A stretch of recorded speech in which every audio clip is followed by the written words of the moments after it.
The charts are starting to look more grim. Is Bitcoin going to continue downwards, or will CPI and the midterm elections be a saving grace? Let's go ahead and take a look.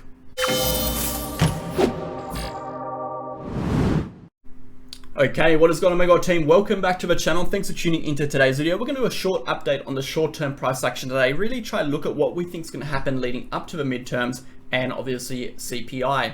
Now, CPI and the midterms are two events which can really throw a spanner in the works of Bitcoin and the cryptocurrency market, and generally the whole market as a whole. It can really shift that price direction. So getting a good understanding of what levels are important, where we could find support, where we could pull up to is very crucial leading into these news events, as we need to have a plan, we need to know what to expect, and most importantly, we need to know when to react. So before we get into it, guys, smash that like button. Let me know down below what you want to see in the next video. And of course, if you do like the channel, consider subscribing. And if you're interested in becoming a trader and trading how I trade, learning the analysis I show you on the video, you can go ahead and contact the Crypto Academy courses down below for our email, and we'll get to send you back all the information there. Okay, let's go ahead and get into today's video. So of course, Bitcoin has been moving more or less sideways. And we did say yesterday, in yesterday's video, we did have a small chance at bouncing at the support level, just being that 20,800 to 20,939. More importantly, we did state if we lost this level, we are definitely heading down to this 20,500 to 20,272 level. And there is no coincidence about that, because this 20,272 to 20,500 level is probably the most important level to remain above in terms of the last 3 months or so of price action, as this is the major weekly resistance level, which is this level over here, which is basically it did act as the major resistance of this entire sideways consolidation, eliminating this whole entire data point as a breakout. This entire sideways consolidation between the dates of, we're looking at the 27th of August all the way up until the 25th of October, about a 60-day period. So we did break above that level. We've fluctuated around it a little bit in this sideways consolidation in this horizontal channel, and we've pushed back down to actually retest it. This is a very good sign. Now, it's way too soon to say exactly if this is going to be bullish. By the looks of things, if we do bounce from here and reclaim these upper levels, meaning pushing above these levels here, we would be basically aiming for a target of about 22,500. But in saying that, if we do fail to actually close this candle bullish and push upwards, we can see a continuation downwards to about 19,800, potentially even lower. And of course, CPI and midterms could potentially be the trigger for those moves. And this is what we're talking about today, because we talked yesterday about the midterms, when we said, look, it's almost impossible to tell you guys how the price is going to react on midterms. It's very hard to say exactly how the price will react depending on who gets elected. There are a lot of theories out there. There's a lot of data showing how the price has performed in history, but it's a very hard prediction. And personally, I don't like to make massive speculations. So what I do like to do is identify points on the chart where we could potentially look to enter for shorts, but points on the chart where we could potentially enter for longs, and most importantly, points of absolute confirmation for continuations, okay? And then obviously CPI, we have our separate plan for CPI. We'll continue and talk about that at the end of the video, but CPI is a little bit different, because the data we actually get from CPI is tangible, real data that we can apply to how money flows in financial markets and understand how that will affect risk assets, and then position ourselves to capitalize on the changes in systematic risk the CPI data actually can indicate in future interest rate hikes. But like I said, midterms are very different. So what are we looking at over here? This is, of course, the major horizontal channel. And the major horizontal channel, for the new viewers on this channel, is something we've been talking about for a very long time. And you're probably wondering, MegaWhale, why haven't you been speaking about diagonal levels much lately? And put it simply, guys, diagonal levels have been absolutely atrocious at predicting movements for Bitcoin lately. And if you need any proof of that, you just have to look at the last 60 days or whatever this has been, 60-day period, how horrible diagonals have been in terms of how many fake outs have actually had. But if you look at the horizontal levels, and more importantly, you look at where the candles are closing on these horizontal levels, how well these candles are actually respecting these trends, or should I say, these major horizontal resistance points. This being this 20,500 level, okay, this range, This trigger at 19,800, every time we break through that, we see a nice strong move upwards. Here we go, there's 1, there's 2, there's 3 here, there's 4 here, there's 5 here, okay? And obviously our major downward sloping, or should I say downward, what am I even talking about? Our major horizontal trigger point for the downside, which is 18,400. If we do close a candle below that, we do expect a push even lower. So right now, horizontal levels are the go-to. They've been incredibly accurate at predicting basically every move that's happened, and they're incredibly telling of where we should be looking to enter, where we should be looking to sell, what we can expect for swings. So what are the horizontal levels telling us right now? Well, we've seen a significant break through this 22,700 or 20,272 to 20,500 resistance. That being that major weekly resistance we have seen on the chart.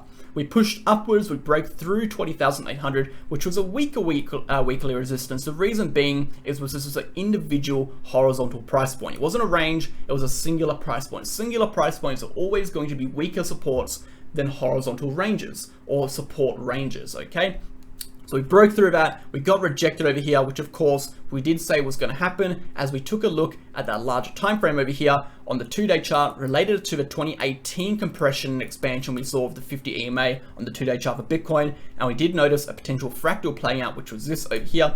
And we did say this was going to be a rejection. We are not going to be looking for Bitcoin entries here. Wait for it to come down. So that did happen. We did actually push down from there just as expected. And thus that move we were looking at was in fact a fake out. This entire move was a fake out. So the question is, are we going to push sideways in this horizontal channel more and break to the upside? As, just to remind you guys, an entry into a horizontal channel from the downside in results in an entry out of a horizontal channel from the consolidation upwards, more than likely, okay? There's a higher statistical probability that when we enter from the downside into a horizontal channel, we generally go through that horizontal channel to the upside. Is very unlikely we push downwards. It can happen, but it's about a 70% chance we actually push continuing upwards here. But of course, like we said, midterms and CPI can absolutely throw a spanner in the works. So we have to be aware of what's going on.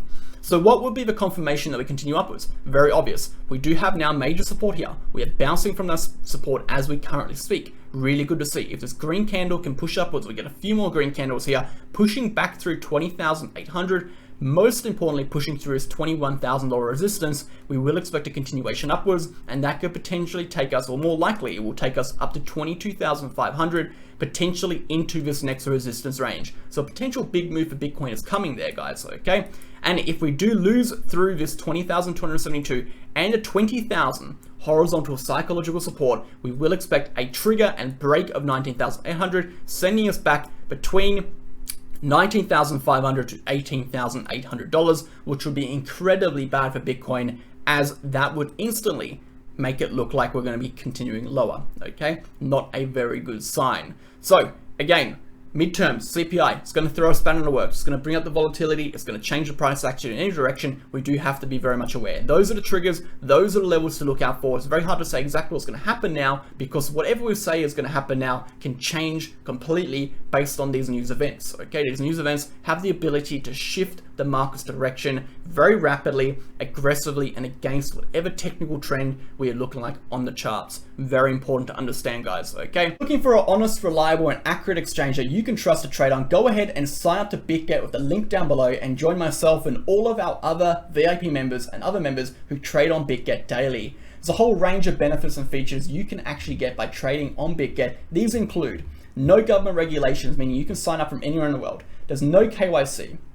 0% trading fees on spot, massively reduced trading fees on futures. It's one of the lowest in the game. And most importantly, access to their protection fund in case the exchange gets hacked. You can actually get reimbursed for your funds, so you can ensure your funds are safe. Now, most importantly, if you do sign up with the link down below, that first link, you'll get access to 2 additional features. These include access to the reward center, where you can get up to $4,163 in rewards, and access to the MegaWhale exclusive referral link, bonus discounts. Every other month we do bonus campaigns. We get up to 10% off your trading fees, or even you get a percentage of your trading fees refunded to your account as USDT. Essentially, you get paid to be on the exchange. That's enough, guys. We'll get back into the video.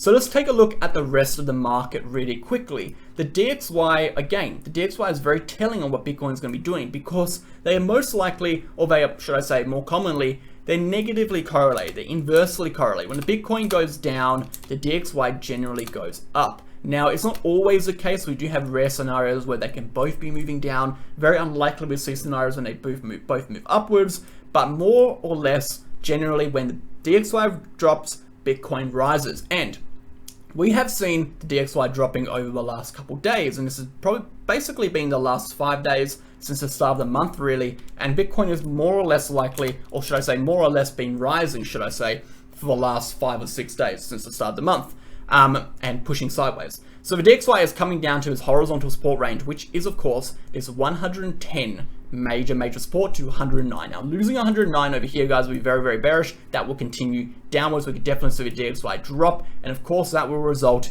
in Bitcoin flying upwards and pushing upwards. In my opinion, if the DXY breaks this uptrending diagonal line here, that would be very strong confirmation that the bottom is in and the risk assets are going to start significantly gaining, okay? They're gonna start moving upwards. Of course, until then, we are still in this rising, expanding wedge that we could see another leg upwards. It's very possible, but it's very hard to say for sure. So we have to look at the short term right now. Where is the DXY? So at 110, we do have support at 110. Where is the next resistance zone? It's sitting at 111 to 111.75, this level here. This will be the next target for DXY if we do push upwards. And of course, we are nearing support here, so we do potentially expect a move upwards for the DXY from here.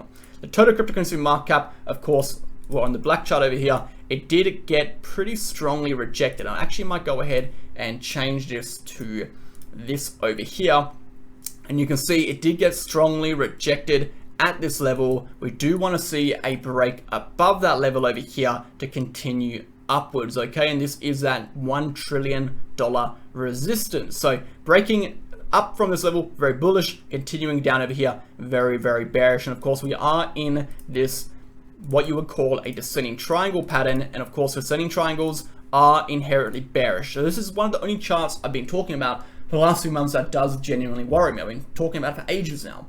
This chart does genuinely worry me because it tells me the total cryptocurrency market cap is still in a bearish consolidation. This entire area here, ever since May 2022 to present day, you know, this is quite a long consolidation, guys. You know, this is coming up 180 days, half a year, is still in a bearish consolidation. So we do need to break this downtrend to get out of this consolidation and become free of this consolidation and push upwards.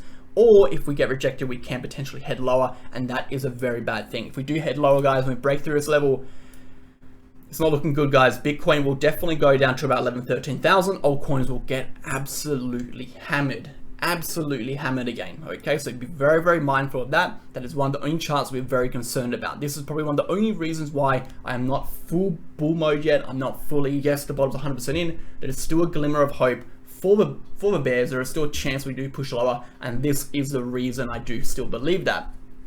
Looking at the Dow Jones, looking great, guys, really looking good. You know, it came down from this level over here, done basically exactly what we expected. We got rejected again, and we pushed down, we found support, we pushed upwards. We do need to clear this horizontal. It's around 33,000 level. If we clear that level, we do have a nice shot upwards, and of course, if this shoots upward, Bitcoin shoots upwards, DXY goes downwards, everything kind of moves simultaneously. And again, S&P 500 coming upwards into that major resistance zone. As we spoke about yesterday, we do need to clear through this major resistance zone. It's starting to look a little bit healthier, but of course lagging a little bit behind the Dow Jones. Bond yields are pushing upwards on a 10-year, 2-year pushing upwards slightly, so not much to talk about on that one. But overall, guys, the market is naturally, or should I say, is looking decent here. On the short terms, the market is looking decent. We are finding nice support. We are clearing some good levels. You know, the DXY is dropping down. We are looking objectively okay. Now, we're not looking amazing because we do have these major trigger points we need to break across. We do have some major long-term resistances that we haven't broken through. And of course, we can't technically look at, say, we're going to see a nice leg upwards or a strong gap upwards to the next major horizontal level on the larger time frame until those larger horizontals do actually break. So we do have a little work to go. We are in quite a delicate spot, being at the upper end of that horizontal range, of course, being right up over here at the upper end of this horizontal range, which is this entire pattern here, right before CPI, right before midterms, does put us in a delicate position because there isn't much risk return over here for the upside. There's a lot of risk return for the downside. So if we get any bad news, Bitcoin can really fly downwards. The stocks can fly downwards. Everything kind of reverse pretty quickly. That being said, guys, I'm going to leave the video there. I want to keep today's video nice and short and sharp. If you've got any questions, leave them down below. I'll catch you tomorrow. Cheers.